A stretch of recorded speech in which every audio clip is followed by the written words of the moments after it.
Thank you and welcome back to the Saturday afternoon session of Black in Design. In the spirit of this session, we hope that you were able to take the first step towards building coalitions and the sharing of your meal. Through coalition building, we identify collaborators who share our values and offer unique perspectives. Together, we craft a design process that can be used to organize and build capacity within our communities. We are delighted to have join us Dr. Sharon Sutton, Diane Jones-Allen, and Antoinette Carroll for the third session, Mobilizing and Organizing. Dr. Sharon Sutton is an activist, educator, and scholar who promotes inclusivity in the cultural makeup of the city-making professions and in the populations they serve, and also advocates the use of participatory planning and design strategies in low-income and minority communities.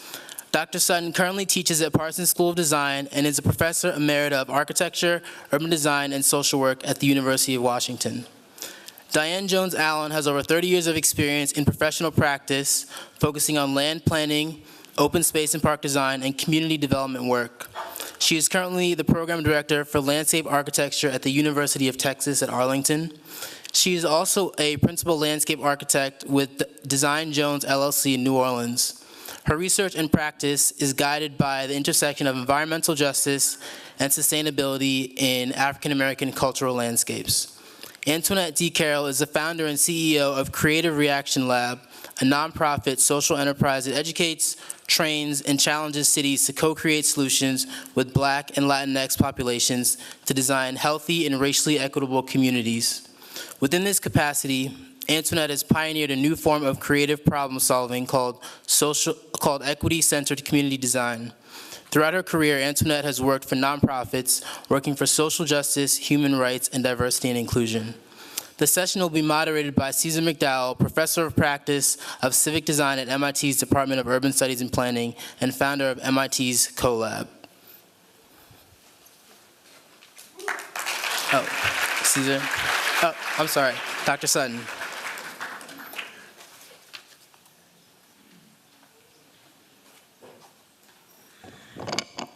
Good afternoon from New York City and Parsons School of Design, where we do talk about architecture and design and social justice.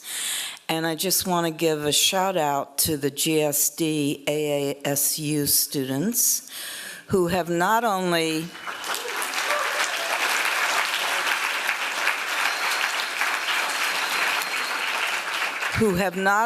opened their privileged space at Harvard to this national community of Black designers, but they have organized the dialogue around social justice, and I'm going to talk about another time that occurred in history, but first let's talk about today. Today's news is filled with crises, ecological and political.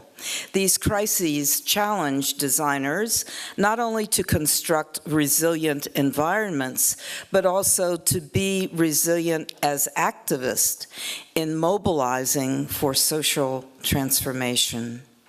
Resilience is the ability to overcome adversity, learn from past experiences, and acquire the robustness that crises demand.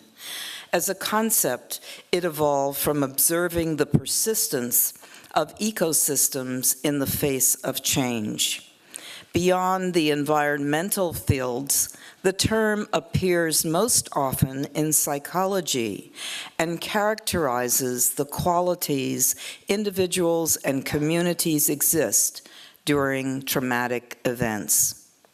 Resilience derives from social cohesion, self-confidence, and positive individual and community narratives. Resilience is about give and take, movement, flexibility. It is about optimism in the face of Armageddon. It is about resistance. It is about storytelling that provides inner strength. It is about being the little engine that could.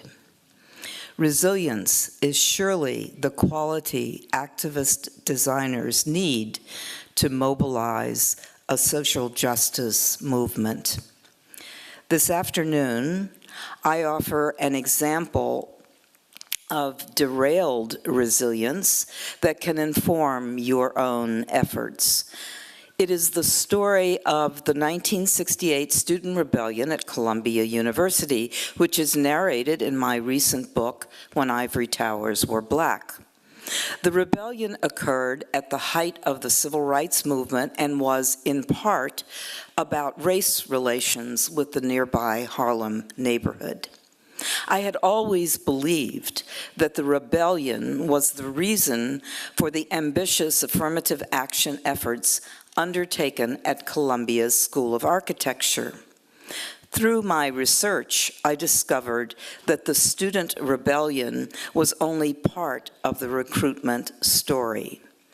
The other part occurred 2 years prior to these events, when the Ford Foundation provided funding for the university to carry out new work in the field of urban and minority affairs. The nearby Harlem neighborhood was to serve as a demonstration site.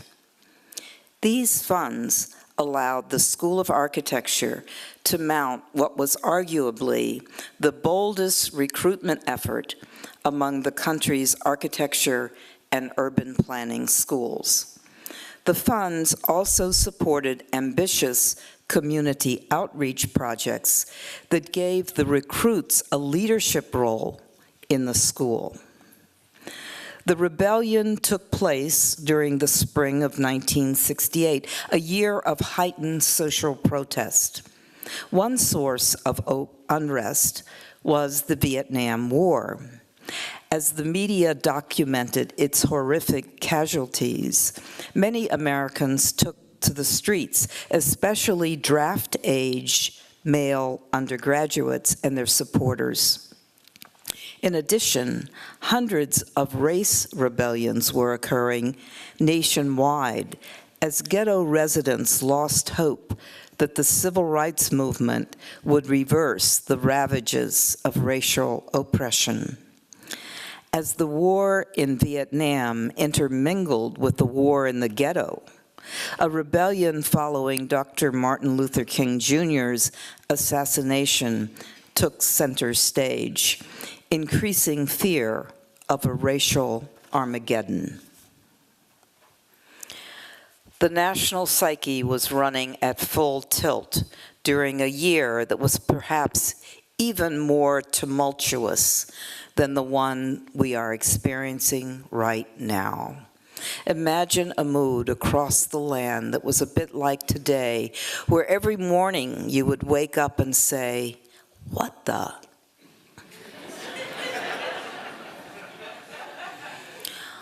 All this national angst was occurring on Columbia's campus with an important twist due to the university's relationship with that Harlem neighborhood.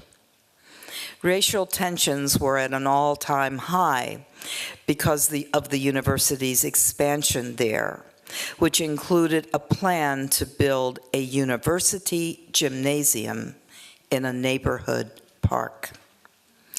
After expansion activities displaced thousands of mostly Black and Puerto Rican tenants, the university became the locus of a racially charged town gown conflict, which is what may have attracted the Ford Foundation's funding. The rebellion that erupted on Columbia's campus not long after Dr. King's assassination was catalyzed by the draft for the Vietnam War and, relatedly, the university's participation in war research, and by the university's plans for the gymnasium, the latter providing the most compelling spark. One afternoon, thwarted in their intention to enter the main administration building, about 300 students marched to the park and tore down the construction fence. Upon their return to campus, they began a takeover of 5 buildings, including Avery Hall, home to the School of Architecture. Eventually, the New York City Police Department, with the approval of university administrators, violently removed the protesters. The violence provoked an even bigger resistance that shut down classes for the entire summer. What had begun with a few hundred students expanded to include about 1/3 of the student body, with its elected representatives calling for the ouster of the top administrators, a total boycott of classes, and an end to the gym construction. Thousands of students participated in Columbia's liberated campus, attending outdoor teach-ins, listening to a performance of the Grateful Dead, and staging a counter-commencement that ended in a frolic at the gymnasium site. Meanwhile, students and staff at the School of Architecture convinced faculty to support a resolution that refashioned the school's hierarchical governance structure as a democratic one. The resolution created student-led councils that in turn specified a transformation of the curriculum, including a revision to the traditional top-down studio instruction. The councils also made a commitment to recruiting ethnic minority students, staff, and faculty.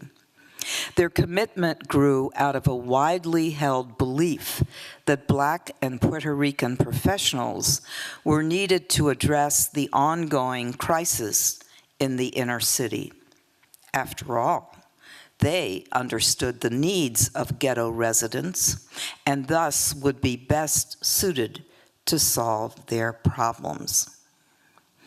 One of the councils produced an audacious proposal directed to the university president that offered a forward-looking and provocative vision of community engagement, which was remarkably prescient of the role that many urban universities have adopted today.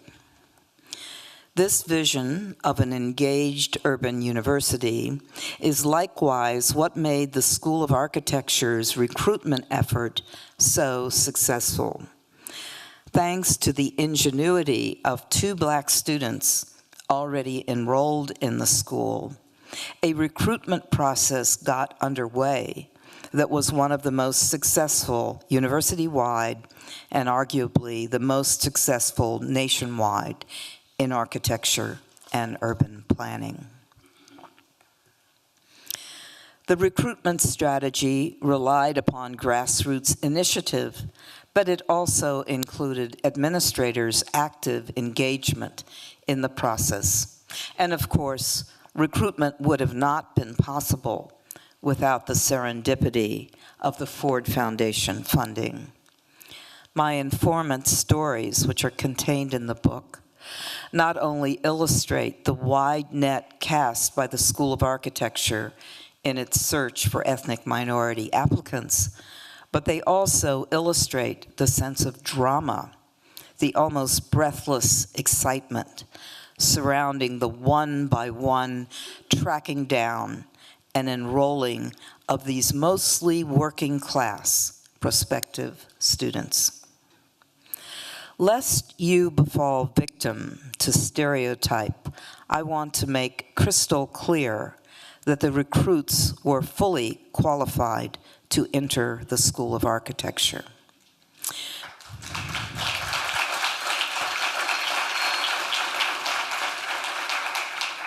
Many had been introduced to architecture early in life. Some were enrolled in professional programs in architecture or related fields. Others already held professional or undergraduate degrees. Others had teaching experience, including at Columbia. Still others had worked in offices and agencies, and most had developed leadership skills as civil rights activists or in their churches and communities. Once accepted into the program, recruits equaled or outperformed their white counterparts. 49 of 59 ethnic minority students graduated, with quite a few being the first in their family to earn a college degree. This group received a total of 51 degrees from Columbia, including 17 master's degrees and 3 doctoral degrees. After graduation, 8 earned 11 advanced degrees. 21 are licensed architects, with 5 being fellows in the American Institute of Architects and 2 having foreign certification. 2 are licensed planners. 1 is a licensed interior designer. 2 are distinguished as fine artists, and 1 is a college president.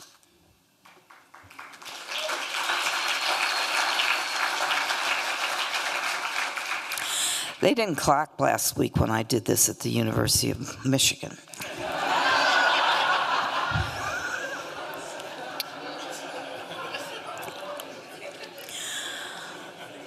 Although the recruitment effort was extremely successful in mobilizing a large cohort of ethnic minority city makers, it was very short-lived. In addition to resistance to change within the School of Architecture, social dynamics helped smother the transformation, including escalating violence, white backlash, forced busing, rising energy cost, and a middle class unwilling to support social programs. Facing the reality of achieving a democratic society, many whites felt besieged, their 1960s vision of racial justice devolving into a meaner, more selfish outlook, as is occurring now.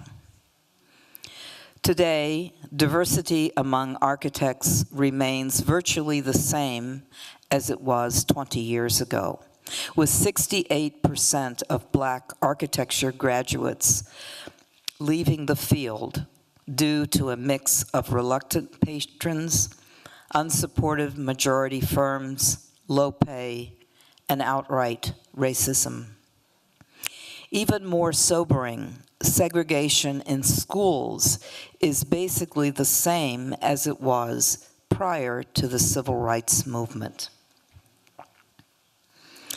In an ideal world, resilience follows a trajectory of resistance and recovery.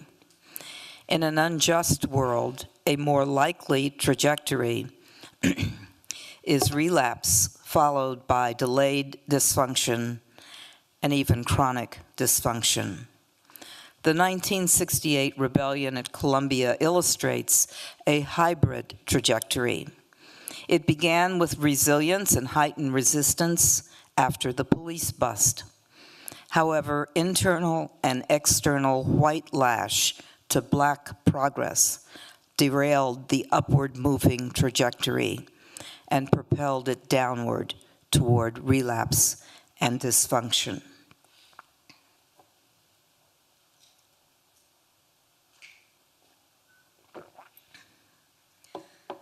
Moving forward, consider what lessons in resilience this case study holds for today's activist designers.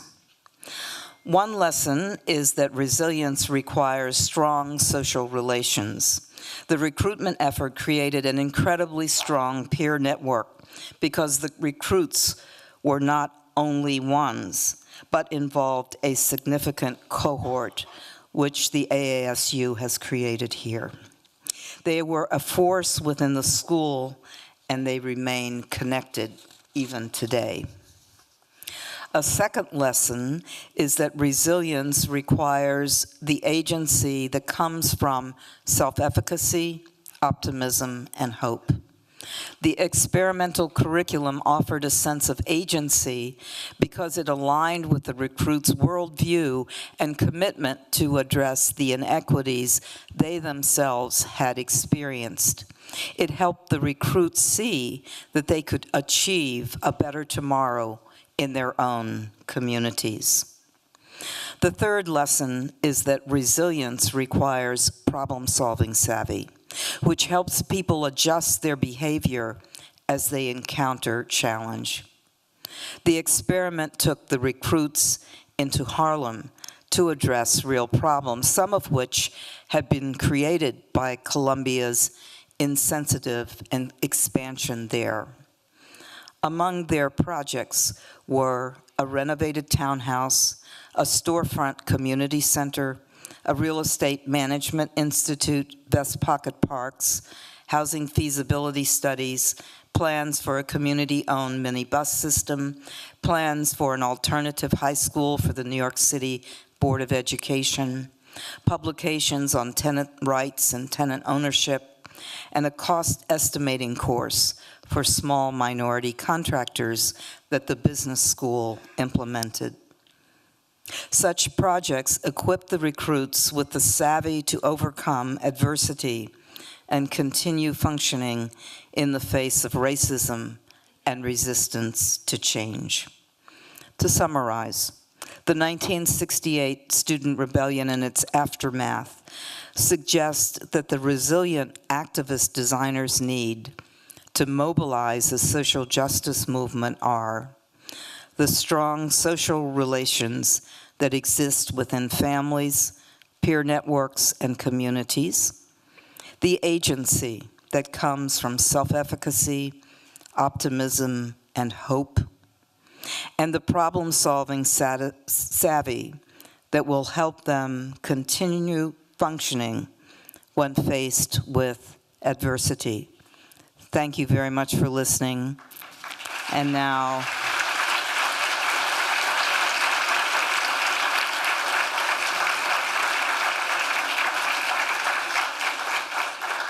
it's my pleasure to welcome Diane Jones-Allen to the podium.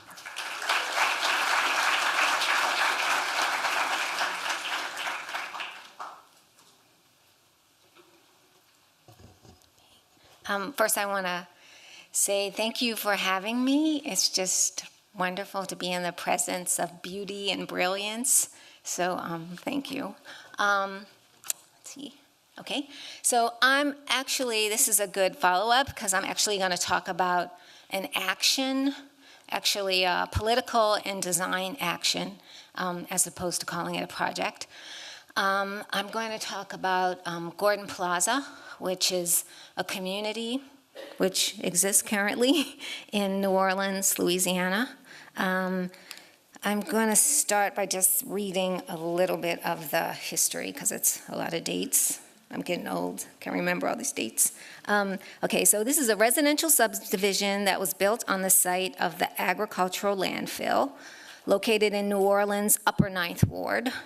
The landfill operated as a municipal landfill and a garbage dump from the early 1900s, and it was closed in 1958. The site was reopened in 1965 to dispose of debris from Hurricane Betsy. Subsequently, the city of New Orleans allowed homes to be built on the site without conducting proper remediation of the land. The residents were allegedly told they were allegedly not told that the site had once been used as the city's landfill. A school was also constructed on the area, and the school board allegedly did not inform parents or employees that no environmental tests had found, did not inform parents or employees that environmental tests had found toxic materials on the site. The school, the townhouse, and the apartments and recreation center, as you can see, the locations, were closed, but residents still reside in the subdivision.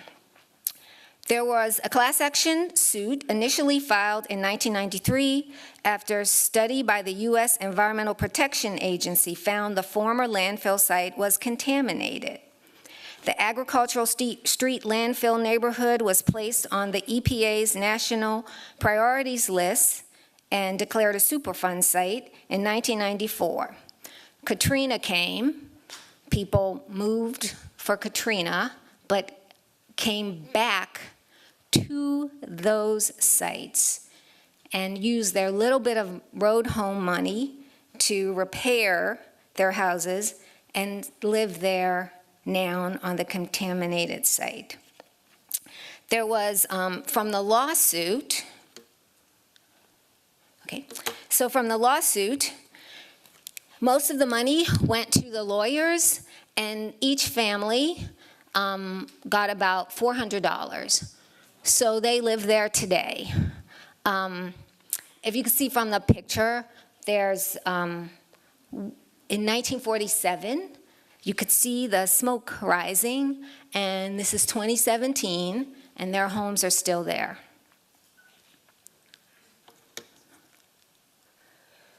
And this is basically just a chronology that it was declared a Superfund site, and there was a partial removal, but it was just partially removed and capped, and debris still rises up. Several people died, but the remaining families still live there. So myself, and I live in the lower 9, and in my travels, I pass by this neighborhood all the time. And it was just kind of driving me crazy, like, how can this happen? And the city was basically saying, we're done, because they got their $400.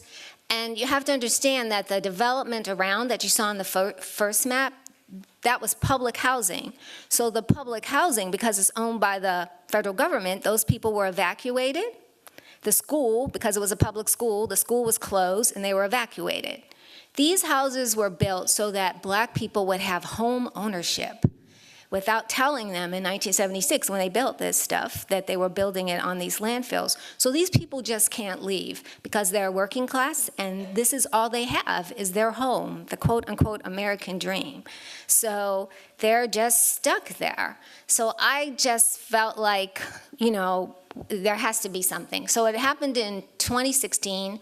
There was the American Society of Landscape Architects. I'm a landscape architect. I belong to the ASLA, and they were having their convention in New Orleans. So I had the idea. I talked to Monique Harden, who's actually been working really hard. She's an environmental justice lawyer, and she's been working with them. And you know, they won the lawsuit. They got it made an EPA Superfund site, but the people are still there. So I went to her and said, you know, what can we do? And she said, you know, we have to let people know this story. So ASLA, during these conventions, they have field sessions. And so I had the idea that, well, why don't I make this a field session? And to get all these fancy pants landscape architects to come and walk through this site and get them to see what's happened to get the word out. And someone said, oh, come on, Diane, ASLA is never going to choose that. They're going to choose go to the Garden District field session and go see the French Quarter sketching. And I said, yeah, they're not going to pick it. So I submitted it, and they picked it. They picked it as a field session. And so on the field session, these were people, my business partner and myself, John Taylor, who's a citizen scientist. He grew up in the Bayou, so he knows all about, he grew up in the Lower Ninth Ward. So if you ever go to the Lower Ninth Ward, look up John Taylor. He can tell you everything. And Monique Harden, and also Reverend Tyrone Edwards, who used to be a Panther, works in Plaquemine Parish with the black community there. So we had this field session.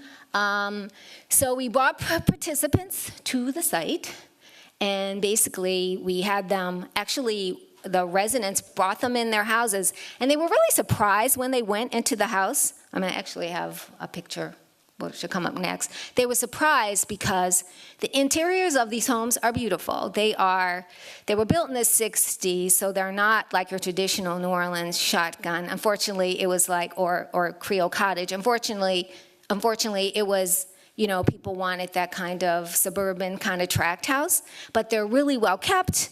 They're beautiful on the inside. So, they walked around. This is the old school where just 6 months kids were getting sick, having diagnosis of asthma, respiratory illness.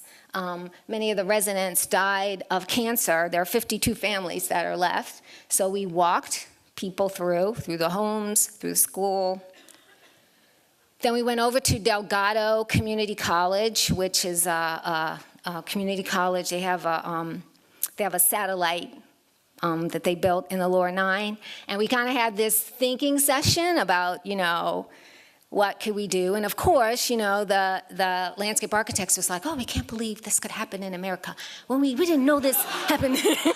We didn't know this about New Orleans. We knew about the Lower Nine, but we didn't know about this. This is just awful. And, so we're like, okay, good. Now let's do something. So what was done is, so we continue to have, so this is the interior of one of those homes in Gordon Plaza. So one of the things that the landscape architects did, they wrote all these letters to the mayor of New Orleans. And this letter, I pulled it out because this was written by there's an environmental justice PPN, and there's also a Black Landscape Architects Network, which is kind of a loose network. We kind of communicate through LinkedIn, but when we need each other, we get together and do things. So they, heard this and they sent letters. So everyone wrote letters to the mayor, and then also kind of came up with some ideas of what could happen for the community. And so one of the things that was suggested was, let's get the city to put an amendment into the master plan that says you will not build on landfills. Do you know, in the city of New Orleans, there was not anything in the master plan or in the city code that said you cannot build on landfills? So and then also things about doing remediation. This is kind of a list of things about, capping, closing the site down, letting the community college maybe use it for science, and what would happen to that land. So this is the amendment, but we got the community, we were celebrating, we got the City Planning Commission to approve the amendment that they would no longer build houses. But then we said, we want you to relocate, you have to relocate Gordon Plaza. Well, they won the last, you have to do it. So they said, okay, the Planning Commission can't do that, you can go to City Council. So we went to the City Council, and the City Council approved the relocation. And so this is a meeting that just happened September 12th, and now we're coming up, yay, we're so happy. and now we're coming up with design ideas. And one great thing about this is, and I'll be really quick, I only have like a minute, is that the Lower Nine itself, okay, in my opinion, the land was taken. So the Lower Nine had 18,000 residents. There were only 6,000 people living there because the road home money was not enough. So people gave their own home money, stayed where they were, and that land got taken by the New Orleans Redevelopment Authority. So we're getting the Redevelopment Authority to relocate them to the Lower Nine. This will help the Lower Nine because right now developers are kind of looking at all these vacant lots that are there. It'll bring community back there, and it's just, how do you do it? How do we build there responsibly given, where the Lower Nine is and understanding of the environment and landscape? So we're gonna relocate those families to the Lower Nine, and this is some of the things we're thinking about in the redesign of Gordon Plaza and then a master plan for the Lower Nine. Thanks.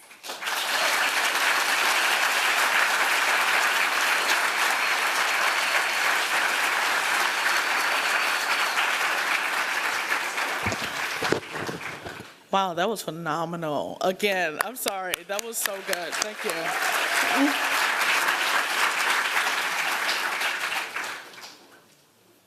Well, thank you for having me here. I'm really excited to talk about the work that I've been doing on the ground in St. Louis, Missouri, as well as the work I continue to do around the country. And so first, whenever I start my presentations, I always want to acknowledge people on the ground doing the hard work every single day.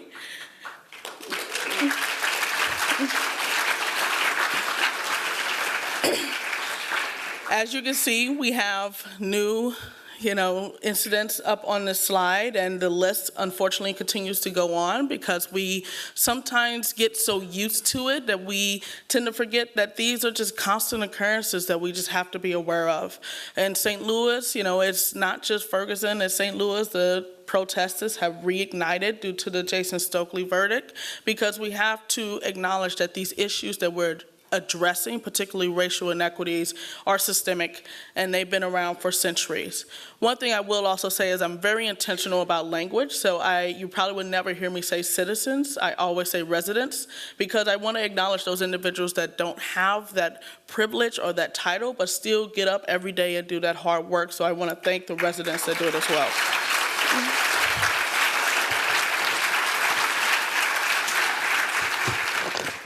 So in 2014, I started Creative Reaction Lab, and I'm going to talk a little bit about that journey. But what I've been doing lately is really looking at how do we build a movement of equity-centered community designers? How do we have people around the country, around the world, make pledges to create change and address these issues through even their acts? Because I'm one of those individuals that believe in drops in a bucket. I don't think that there's going to be one silver bullet solution. And that's what we tend to hear, right? We hear, well, they should have protested this way. Well, is that really the way they should go about it? Guess what? We need the people kneeling. We need the people that are social media activists. We need the people on the ground in front of City Hall. We need the corporate individuals. We need the politicians. We need all of that. And so for us, we are looking at how do we activate these individuals, particularly in 4 different fields, which is education, media, government, and health. Because within those spaces, that's where our perceptions are shaped about cultures, and that's also the industries that impact the life expectancies of marginalized communities, particularly Black and Latinx populations. And so these are some of the pledges that we've received. We received hundreds of them, and we would love for you to join that movement to help us kind of fight this fight on the ground. The reason why I focus on design is because I went through a traditional journey. I worked in design, and I continue to work in design, but in a non-traditional sense now for over 10 years. And design originally was graphic design for me. It was advertising, and it just felt incomplete for me. It was a little hollow. After doing so many campaigns for AT&T, you're like, oh, who really cares about your mobile device? And so, I wanted to do more, and that's when I really started to pay attention to the nature and the fabric of design and what it truly is. And because I believe that design is everywhere because it is. Design is that invisible innovation and disruptor before innovation and disruption was a word. And so how do we use it to create change? And so I love this quote that was within a book. I always forget the name of the book. It's like Design Activism. I kid you not, this book is literally across my desk, and I just won't reach for it. It's just like so tiring for me. But this quote is so powerful because it talks about the power of design. And many people are not even aware that Occupy Wall Street was started by designers. And there's a recent article that was written by, I want to say it was the Equity by Design Collaborative, that said, are activists the true designers? Because many times we look at this term and we look at our industry and we want to say, well, we're the specialists, but in reality, we are all specialists in something. We all have expertise in something, and how do we use that as a form of value and power to create change? So on August 9th, 2014, if you're not aware, this was the day that the hashtag Ferguson ignited. This was the day that Michael Brown Jr. was shot and killed in the middle of an apartment complex within my hometown. And it was the time period in which we started to stand up, and I say we because it was many people across the city started to stand up and say, this is enough. We are tired of it. Because yes, a young man's life was taken, but then also the fact that a young man's life was taken, he laid in the middle of an apartment complex for 4 hours with no governmental assistance. They were meant to relive this trauma over and over again. His parents was not able to get to them, and we were expected to go back to work like everything was okay. And what was interesting about this is in 2014, that was actually the 250th anniversary and birthday of St. Louis. And so prior to this, everyone was celebrating, and I say everyone very loosely. we're celebrating with campaigns and galas. Oh my goodness, 250 years, we have been phenomenal. Just think what we're gonna do in 500. And then this date occurred, and it was a community that many times has been excluded and forgotten that said, guess what? You haven't been that great, and unless you create change, we're not going to be as great as we possibly can be. So what are we gonna do about it? At that time, I started to ask the question of why should I or why should we respond? Because I was working in-house at an organization called Diversity Awareness Partnership, in which I was head of communications, and I was looking at how do you design diversity? And how do you design diversity in two fronts? One, visually, because the reality is if you Google diversity, you either see a color spectrum or you see that stock photo with the same people with the laptop. And it's like, what? That's not actual diversity, right? Like we're intersectional. We have so many different identities, and yet visually we're not depicting this. But then also, how do you design diversity through human connection? And it was at that time that I started to collaborate with the director of diversity and inclusion and training, and we started to co-create trainings together. And it was this moment that I saw the true power of design. But then I also started to ask the question of why should designers and other creative practitioners respond? Because many times we're excluded. If we're invited to the party, someone slid us a napkin and said, go for it. But it's not really to have a conversation about social justice rights. Most of the time it's self-ignited, and that is problematic. And so I wanted designers in the room because I acknowledge that designers create culture. Designers have created our world, and we are more than our craft. Yes, we have technical trade, we have technical skills, but yet we literally build something out of nothing every single day. So why are we not in these conversations that talk about the longevity of these issues that's been around for centuries and have us create something out of nothing that's actually going to create an impact? And so I created a 24-hour challenge, so to speak. And we had designers, and I use that loosely, as designers, technologists, activists in the room for 24 hours. Yes, 4 p.m. to 4 p.m. Some people did not sleep. I personally did. I mean, I brought them together. My job was done, right? No. No, I'm joking aside. I slept for maybe an hour or two. But you know, they came up with over 60 ideas, from looking at the talk of safety within the African American community to looking at media narration and framing. Ultimately, they worked on 5 throughout the night. All 5 were activated in St. Louis within a year, and 3 are still active to this day. I'm gonna quickly go through these because I want to be respectful of time, and I know we want to have great conversation with you all. So first is called Cards Against Brutality. Show of hands, how many people have heard of Cards Against Humanity? We're not gonna discuss it. This project is different. This project directly was looking at media narration and framing and how we have a tendency to victim blame within our media sources. And how do we overcome that, not just with a card deck, but also having curriculum toolkits that we can use within educational institutions. What's interesting about this project is that the pink cards was not there for the first 6 months, even though the team was 2/3 women. And it shows even our own unconscious biases that we have when we're trying to do work for good, that we have to continually overcome. Now, we can also talk about the lack of non-binary representation, right, or other areas within this field, but this project was one in which it said, let's move away from using the term thug, which I argue is the new way of saying the N-word, to the term of student, son, daughter, family member, cousin, friend, co-worker, human being. That was the point of this project. Then we had Look Beyond Your Fear.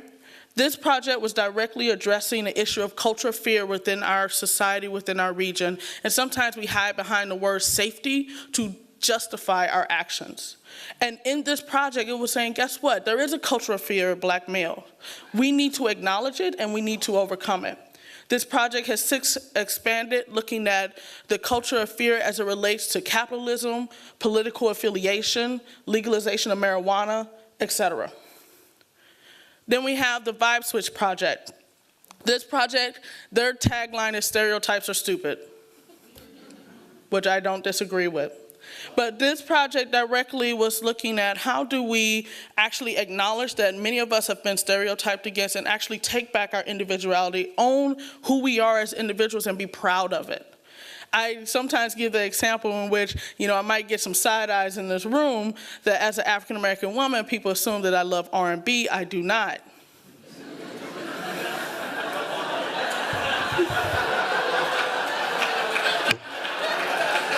I'm sorry, people, I'm sorry, It's too slow for me, I can't do it. Now, I can do some hip hop, though. I can do some hip hop. But, that's part of me as a person, and we all have these different nuances and these stereotypes that we assign people just based on culture or gender, et cetera, is invalid. Yes, in some cases, it may be true, but that does not define us as individuals. So what are we going to do about that? The next project was Connected for Justice. If you don't know the artist and social impact designer Deandra Nichols, look her up. She is phenomenal. She created a project called Connected for Justice, in which she acknowledged that there were people that were not able to be on the ground protesting, but yet they wanted to do good work. And so she created this online site in which people would be able to come up with ideas, and then other people would volunteer to make it happen. When this site shut down in November 2014, because it was only for the protests, there was over 700 actions that had occurred because of this site. And then the last project was the Red Table Project. And this project was looking at honestly, the division and segregation within our society. St. Louis is the 6th most segregated city in the country.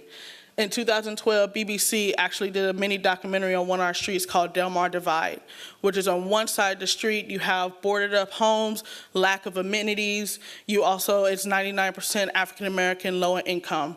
On the other side of the street, you have gated communities, you have boutiques, high-end hotels, 70% white.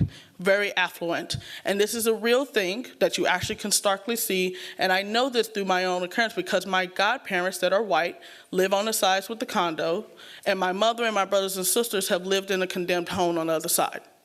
So this is real. And so this project wanted to look at how do we turn strangers into neighbors and how people actually come across the street and connect as human beings and have a conversation about who we are. So I'm going to quickly go through the next slides, but one of the things I learned on this journey is that human-centered design is not enough.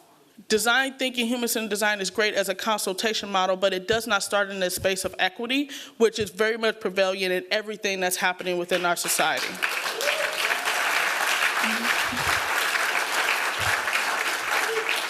Also, one of the biggest flaws with human-centered design is that we tend to look at community members as research subjects, opposed to actually seeing them as the experts on their lives.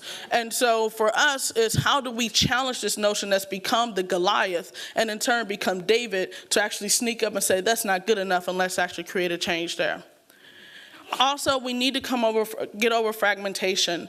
We, in the first lab, fell into that trap with having designers only, per se. We've since expanded that, having police officers in the room, having students, having physicians, having individuals from all walks of life, because we are all community members. These communities are our own, and we're all responsible to create change, and not just one sector, and not doing it separately.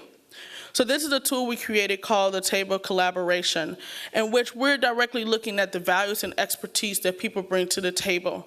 The creative sector are problem-solving and creativity experts. We are honestly very good at creating things and making it happen and bringing it to action. And we're very human-centered and people-centered in our approach. Then we have the social and civic sector. They know the theory, history, and policy of whatever issue you're trying to address, but most of the time they're working within the system of status quo. How do we get them to think beyond that space?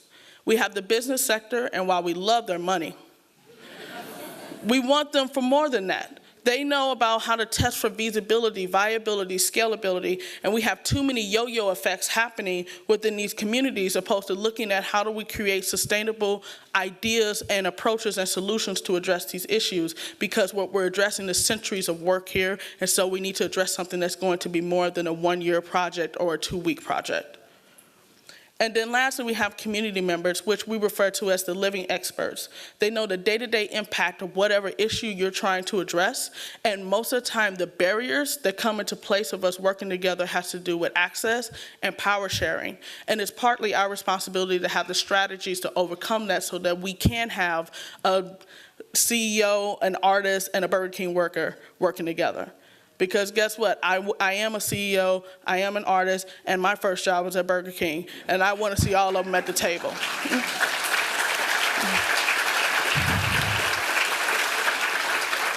So lastly, when we have everyone to work together, they become the teachers, the strategists, the doers, the researchers, and then they're able to take over. So we need to redefine design. We need to redefine designers.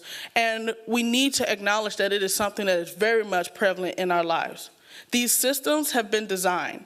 This is not something that went off the rails a few years ago and then all of a sudden we're just dealing with the aftermath. Everything that's happening was designed to happen this way. And so we need to use design to address it. I just want to leave you with this definition because it is so important, because some people use the term equity and they use it just to say it. Saying equity doesn't mean you're doing equity. And guess what? Reaching equitable outcomes, that has yet to happen, and it may not happen in my lifetime, but I'm going to work towards it. And it's when outcomes are not predicted by race. When in my city there's an 18-year life expectancy gap between Black residents and white residents, that is a design.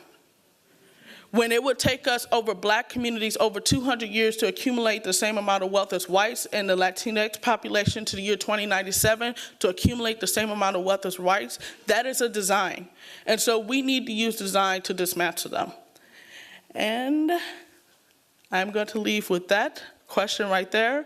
You have on your chairs actually one of the processes we developed, which is equity-centered community design.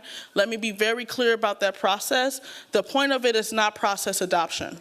We are not telling you to go to a 45-minute workshop and say, oh, I got it, and that I went through this 8-step process and all of a sudden I have it. What we are looking for is mindset shifts. That's what we want. We want people to be more intentional about the work we're doing and acknowledge the power dynamics that come into play, acknowledge that history is very much relevant to the work that we're doing and there's trauma associated with it, and that we need to have healing practices within the design work we're doing and not just creating just to create. So thank you so much for your time, and I'm looking forward to having more conversation.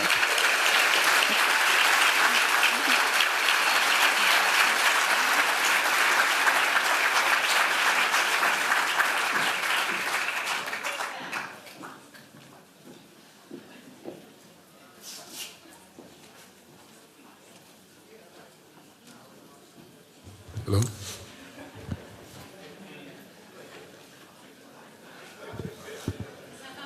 So, hi everyone. So I guess the first thing I want to say is they finally got the balance right.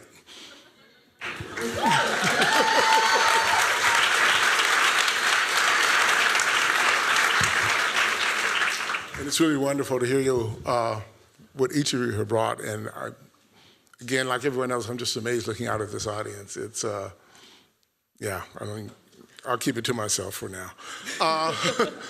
I'm just going to ask, I really want to open this up to questions from everyone in the audience, but I do want to kind of go back to the main theme of this, which is mobilizing and organizing. And, throughout the movement, particularly the movement, the African American movement for justice in this society, there's been a tension between those two things about the mobilizing tradition in our movement work versus the organizing tradition, and they really are about kinds of different things. We sometimes kind of equate the mobilizing work, which was, in some sense, emblematic of King, which is can we get people out to do things, versus the organizing work, which was really emblematic by Fannie Lou Hamer, which is about can we actually bring people together to actually set up their own definition of what needed to be. And Fannie Lou had this quote, once it says something like, when I hear for the people, of the people, and by the people, what I really say is for the handful, by the handful, with the handful, because that's how work really happens in the world. So the question I have for you, and I see this come up a lot with people who are designers and working in communities, as you go and you're working with communities, how do you know when you have enough people?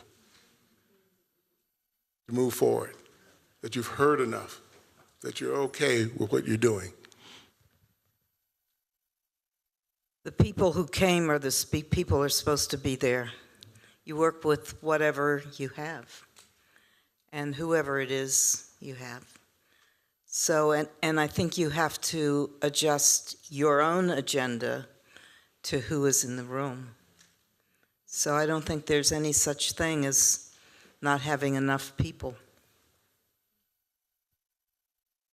For me, I agree. I don't think there's such thing as not having enough people, but I also believe that we need to be intentional about the work that we're doing, because there's sometimes, so I respectfully disagree a little bit with one piece, which is assuming that the people in the room are the people that should be in the room.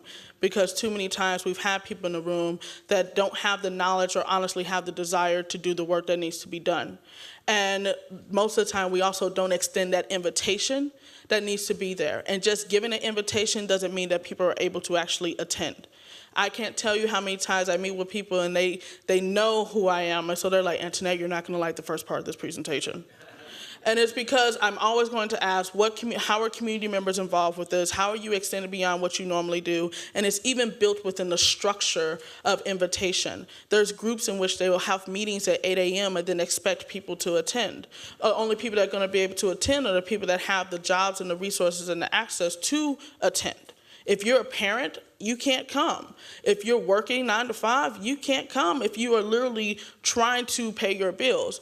And so it's also thinking about the intention of invitation and how do we extend that space and actually meet people where they are, opposed to just telling them to come to you. Go to a church, go to a restaurant, go to that bodega, and actually engage people within the spaces in which they feel comfortable. And you will find that you have a different amount of people in the room than when you just set up a town hall and expect people to come to you.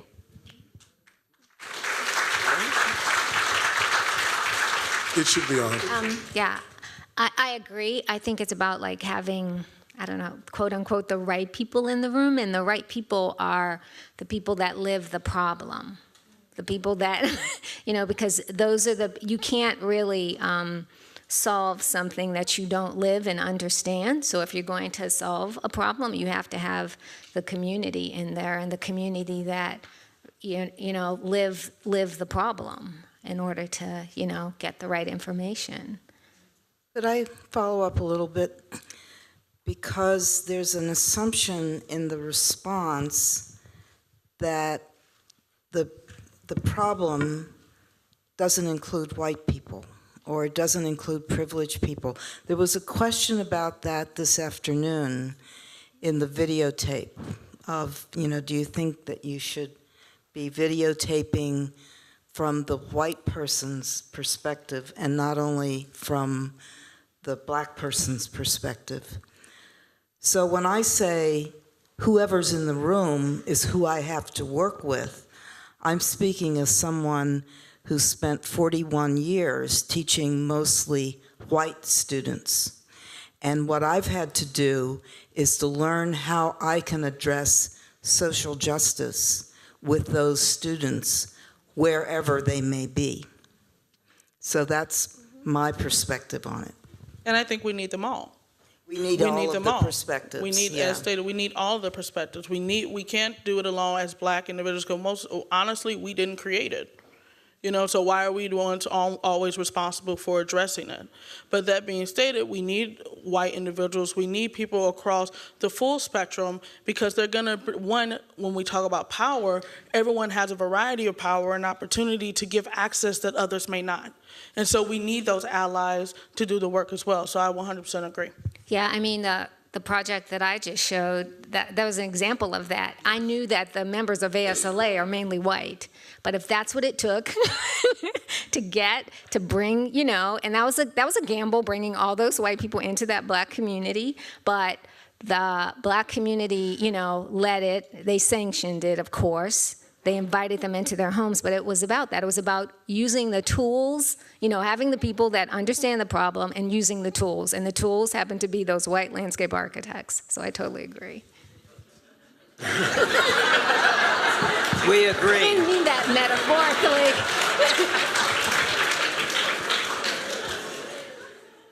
I don't actually think I'm needed up here, but but here I am. It's probably a bigger comment than I meant it to be, actually. We want to pass the mics around. If there are questions from the audience, please raise your hand if you have one. And I can't see. Stand up, please. You got to be kidding. No, I'm just playing with you. Come on, what you got? I know you. All right, my name is Jonathan. Yeah. I work for a company that does sustainability consulting and resilience consulting. And we're always advocating for the social process, and it's being the core to the resilience. And it's something that we're trying to integrate in all of our projects, but we suffer from an element of time, which is the developers come or the architects come and they push, and they see it, I think, as a slow process, which I think it inherently has to be to some degree. And I don't know how to inject that into the design process so that they can slow down and get the voices that they need that can really make it resilient and a better design. And no one wants to backtrack in a way. And that's hard to get over. And I don't know if you've experienced that and like what have been the methods to address this. Going too fast is what creates the problem. And so making people aware that speed kills, I think, is a really good place to begin. In Seattle, where I used to live, it was known that the design review boards, which were a matter of having public hearings on projects, did slow down the process. But we had empirical evidence that it stopped lawsuits. And so that saved money and time. And so you have to gather your evidence of why spending this amount of time is going to be worth it in the long run. And usually, I mean, it takes, people have suffered a long time. For instance, you know, the people in Gordon Plaza had suffered decades, a long time. So it takes a long time for these injustices to play out. So it's going to take a long time for, you know, them to be righted, and getting the designers, developers, politicians to understand that's going to take continual work, because, you know, it took people, you know, even though, yes, overnight they built that landfill, but people have suffered a long time. And they deserve that much time, if that's what it takes, as long as they suffered to get this right. Yeah, so it's getting them to understand that. Maybe you could use a line from the diet industry. You didn't get this way overnight, so.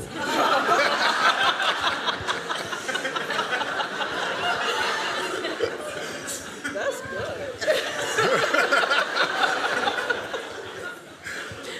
The only thing I would add to that is also providing an opportunity to train and educate concurrently, and recognizing that while one project may not meet the ultimate goals you want the first time, if you continually educate and train over time, that you start to see that shift happen.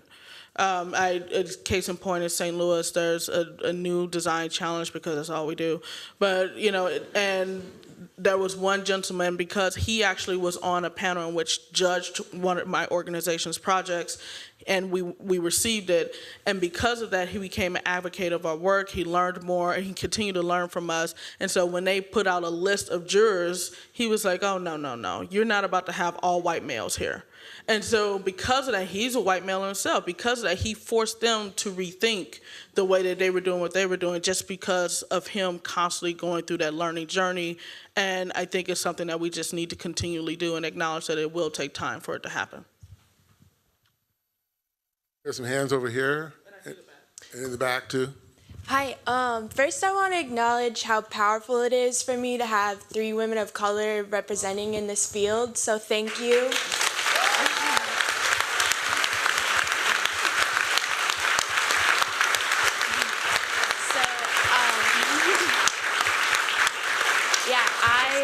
Just coming into this field, and I didn't even know it was an option to be a designer as a woman of color until maybe 2 years ago. And so my question is, how do we engage not even just college students, but little girls of color, to know that this kind of work is an option for them? I had a similar journey when I started college. I was a biology major, and I was studying biotechnology and the human genome. And I was good at it, but I was really bored. As you can probably tell, I don't like being bored. And so, for me, I had to go through this journey, very much self-led, to learn about the industry of design. And the reality is that we very much see this even happening on the ground now, where we are telling our children that art is a hobby. They're not learning that there's so much power in art or in design. They're getting fed the starving artist mentality. And because of that, we are starting to continually build out generations that are moving away from their actual desires and leading towards what society is telling them they should do. And so how do we interject ourselves into it? Part of it is working with organizations that's actually doing their work on the ground, such as the Interact project that was started by Maurice Woods, as well as supporting organizations that are all about raising awareness of the industry. And if you don't see it, create it and do it.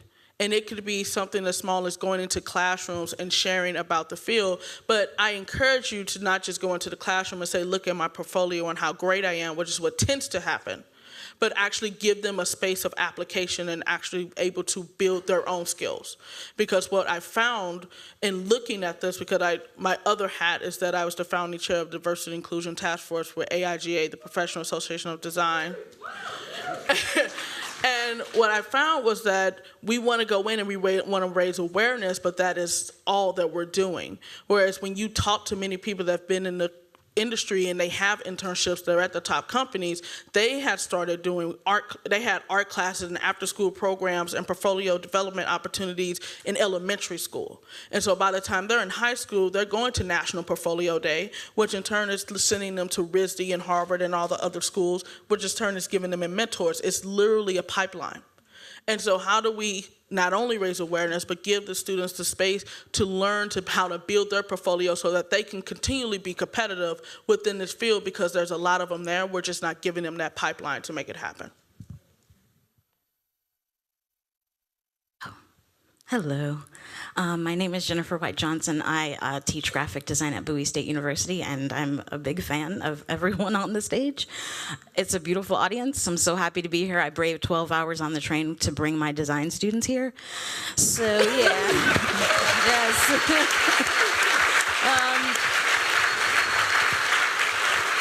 So I'm just, I first heard Antoinette speak at the AIGA conference in New Orleans, and so I'm so amazed and inspired, especially when I saw the young leadership, civic leadership to continue to just rise.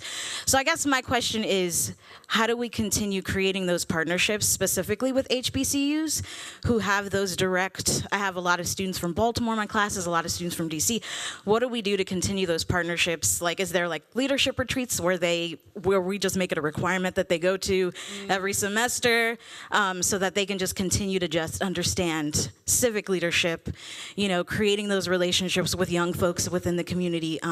Because, like you said, bringing it back to the young people, those 5-year-olds that need to be inspired by like the next generation of design leaders. But then realizing that my students have that power and they don't have to wait until school's out. So just continuing to create those opportunities. So I'm open to that conversation. So thank you for just being you. Do you want me to answer that? Yeah. I'm trying not to make it self-centered. Let's see. So, because the thing is, most of those platforms are not there, right? Like I was having a conversation with Maurice Cherry a few years ago. He's the creator of Revision Path. He's also in this audience, and it's a podcast literally showcasing Black designers. So if you don't know about it, follow it. It's phenomenal. But we were talking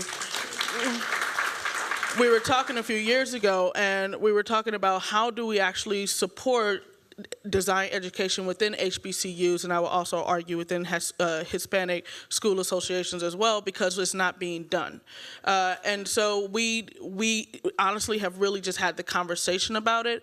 I have platforms such as like Design Plus Diversity Conference, which I'm the co-founder and the co-leader of, which we host every single year. Next year, we're actually developing a scholarship and fellowship component, particularly for students, so that they can gain access.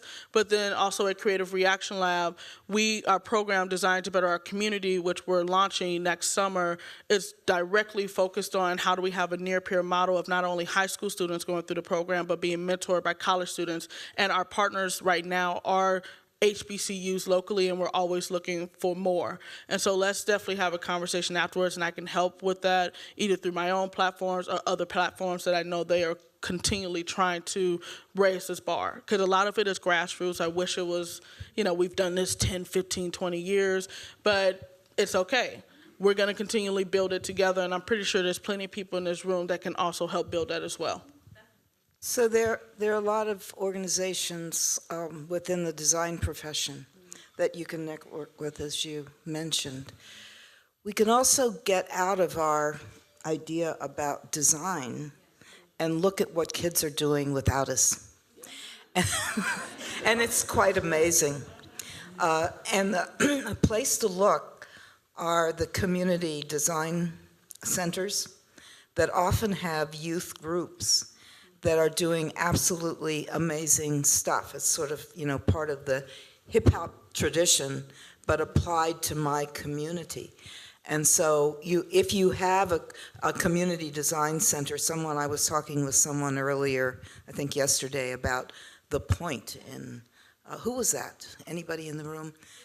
Yeah, terrific organization, just exactly. A community, the Boys and Girls Club, all of that, those things, because Black teens live in disenfranchised neighborhoods, they're very aware of their environment, of their poor schools, and they organize to do something about it. And so instead of recruiting them, and in addition to recruiting them into our organizations, we can go to them and offer to support what it is that they want to do. So the sad news that I have to deliver is that we only have one more minute left. Can I just add to I was going to ask each of you to give a little closing statement. Really quick? I'm just going to say graffiti artists. That's an example of that, right? Those are the hand letters. We're just not calling them that. So just, yeah. So as a closing, I would just like to offer each of you a last word for the group.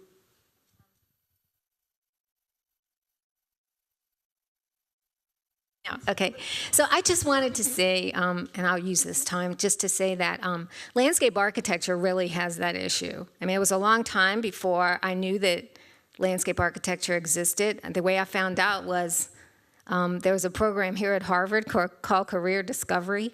I was actually on my way to be an art restorer, and I came for this 6-week program, and I hear that you still have this 30 years later. Anyway, and that's what got me to be a landscape architect. And even at the HBCUs, because I taught at Morgan State, the design schools, especially landscape architecture programs, are mainly white, even at the HBCUs. So we really have that problem.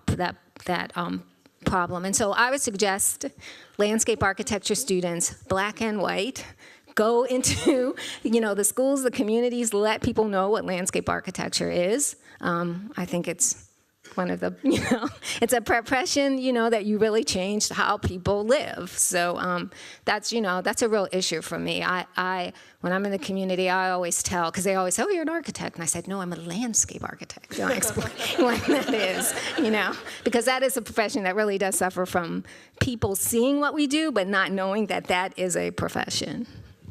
Oh, you do gardening, don't you? Yes, we do. I'm always being asked about the azaleas. We shrub up the architecture. I just want to express my deep gratitude for being here and the hospitality that you've extended to me, and to note that you guys looked much better standing up and wiggling around. we talked about the grid this morning, and we didn't talk about the grid last night when we were looking at that Gothic space that had black is and black ain't in it, sort of arranged like you guys are arranged on the grid. So what I'm really hoping is that when you invite me back 2 or 3 years from now, that you will have figured out a way to get out of this grid. And it's very hard, you know. There was I forget her name, but there was a woman who was the president of AIA a few years ago who tried to figure out a different way of having the convention, to do it in the round so it wouldn't be, you know, everybody facing, you know, and it worked for about one of the sessions, and then by the end of the convention, it was back to the frontal thing. So it's a real challenge, I think, to figure out, we're designers. How can we create a space that is not based on the one of oppression?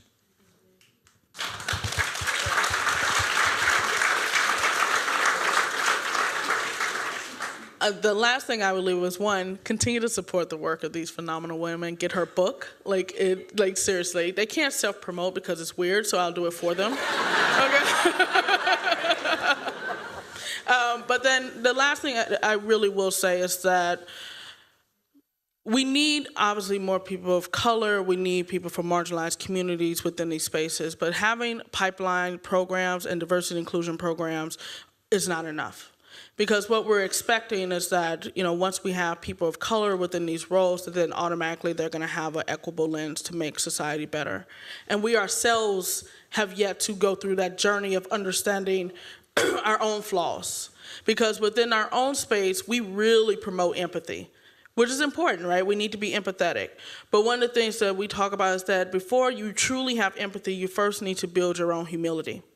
And that is something that we are not having enough conversation about, is about admitting your own flaws and looking at yourself in the mirror, acknowledging you have biases, and that you need to address them even in the work that you're doing.